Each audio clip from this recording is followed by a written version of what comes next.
আসসালামু আলাইকুম। আমি আফসারা গোট ফার্ম থেকে আবুল হাসান বলছি। আজ আপনাদের সামনে দেখাবো যে ফার্মে গরু বা ছাগল পালন করতে গেলে যে খাবারের সংকট হয়, সেই সংকটটাকে পূরণ করার জন্য আমরা কিভাবে খাবার সংগ্রহ করে রাখি।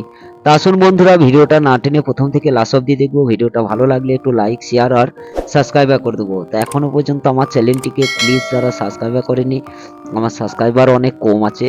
আপনাদেরকে রিকোয়েস্ট করে বলছি আমার চ্যানেলটিকে অতি অবশ্যই এখনো পর্যন্ত যদি সাবস্ক্রাইবার না করে থাকেন, চ্যানেলটিকে সাবস্ক্রাইবার করে দেবেন, যাতে ফার্মের ভিডিও আপনাদের সামনে আমি আপলোড করতে পারি। তা প্রিয় বন্ধুরা, এই যে খাবারটা দেখতে পাচ্ছেন, এইটা হচ্ছে কলাইয়ের ডাল বা ভুসি।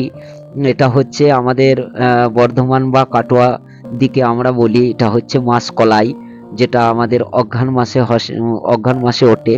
সেই অঘ্রাণ মাসে ওঠে যখন গোটা মাসটাই আমার ওঠে কম বেশি। এক একজনের জমিতে এক একটা টাইমে লাগানো থাকে, তো কিন্তু একসঙ্গেই উঠবে, ওই এক মাসের মধ্যেই সবকটাই উঠে পড়বে। তা বন্ধুরা, এই যে কলাইয়ের ভুসি বা ডাল, এইটাকে গরু বা ছাগলে খাওয়াইলে আপনার খাবারের সংকট কতটা কমবে। আর সাধারণত এটুকু নিশ্চয়ই জানেন যে ফার্মে বা খাটাল যা যেসব ভাইদের আছে, যে ওই অঘ্রাণ বা শীতকালের মাসে যে খাবারে কতটা কাঁচা ঘাসের কতটা সংকট হয়, কারণ কাঁচা ঘাস সব সময় বাড়ে না। এই কারণে কাঁচা ঘাস গরম বা সেই বর্ষাকালে সব থেকে বেশি হয়, আর শীতকালে খুবই কম, মানে মানে ওদের দূরত্ব যে গতিতে বার, সেই বারটা হয় না। খুব মানে নিম্নতম গতিতে বার হয় ঘাসটা। ওই জন্যে খাবারের সংকটটা আমরা কিন্তু বুঝতে পারি না। কারণ হচ্ছে, দেখেন আমাদের শীতকালে এই যে অঘ্রাণ মাসে আমাদের ভুসিটা উঠে পড়ছে, কলাইয়ের ডালটা, এইটাতে কমসে কম আমাদের ৩ থেকে চেয়ে যেমন গরু ছাগল তার সেই দাম পরিমাণে তুলে রেখে দেয়। আমার কিন্তু বেশি আছে, আমি ওই কারণে আমাদের নিজেদেরই জমিতে ৩ থেকে ৪ ট্রাক তুলে নিয়ে এনে আমি রেখে দিয়েছি। এইটাই আমার প্রতি ১ ট্রাক ভুসি আমার ১ মাসে খেয়ে নেবে। তা এই যে ১ মাস আমার ১ ট্রাক ভুসিতে যদি সাপ্লাই হয় আমার নিজের জমিতে, এটা এগুলো কি আগে মানুষ জানতো না, খাওয়াতো না, এ কলাই বলে কোনো চাষ করতো না। এখন দেখেন শুকনো মালে পয়সা বেশি। এই কলাই আমাদের এইদিকে, এই কলাইগুলো ১০,০০০, ১১,০০০, ১২,০০০, ১৩,০০০ টাকা কুইন্টাল হিসাবে বিক্রি হয়। এখন মানুষ ধান চাষের থেকে, অন্যান্য ফসলের থেকে, পাটের থেকে এই কলাইটার উপরে মানুষ চাহিদা বেশি রেখেছে, যে মানুষ এইটার উপরে চাষটা বেশি করছে। আপনার ১০ বিঘে জায়গা কলাই থাকলে আপনার ১০ কুড়ি ২ লক্ষ টাকার কলাই বিক্রি করা হচ্ছে। তা সাধারণত মানুষ পয়সাটাও পাচ্ছে, প্লাস নিজের ভুসিটাও, এর কিচ্ছু ফেলার নেই। এই যে দেখেন ফলের খোসা, এটা গরুতে খাচ্ছে, প্লাস কলাইটা আপনি রেখে দিয়ে আপনি বিক্রি করতে পারেন। আর আপনার দেখেন ধান চাষে কতটা লস। আপনি ধান চাষ করছেন ১ বিঘা জমিতে, ১৫,০০০, ১৩,০০০, ১৪,০০০ টাকা খরচা হচ্ছে, ২০,০০০ টাকা ধান বিক্রি করছেন।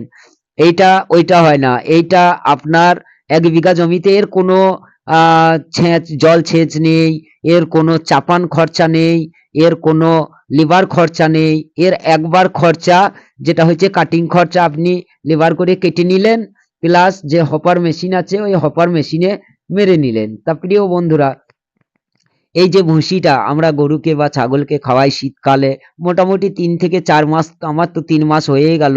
অঘ্রাণ, পৌষ, মাঘ শেষ, মাঘের শেষ, কালকে তো ১ তারিখ পড়বে, পয়লা ফাল্গুন। তা আমার এখনো দেখতে পারলেন গাদাটা এখনো আমার ১ মাসের উপর হবে। তা ৪ মাস ৫ মাস আমার যে এই ভুসিটায় ফার্মটাকে সেটেল করে, এইটাই সবথেকে মূল্যবান কথা।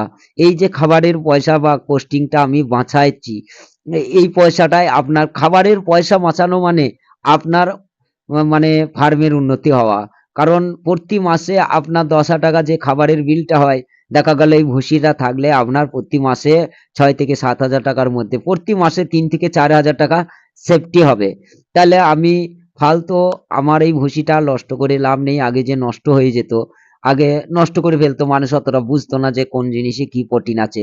তা আমার ছাগল বা গরু এই ভুসিটার উপরে ৪ থেকে ৫ মাস অ্যাকচুয়ালি চলেই যায়, প্লাস ওইটা চলে।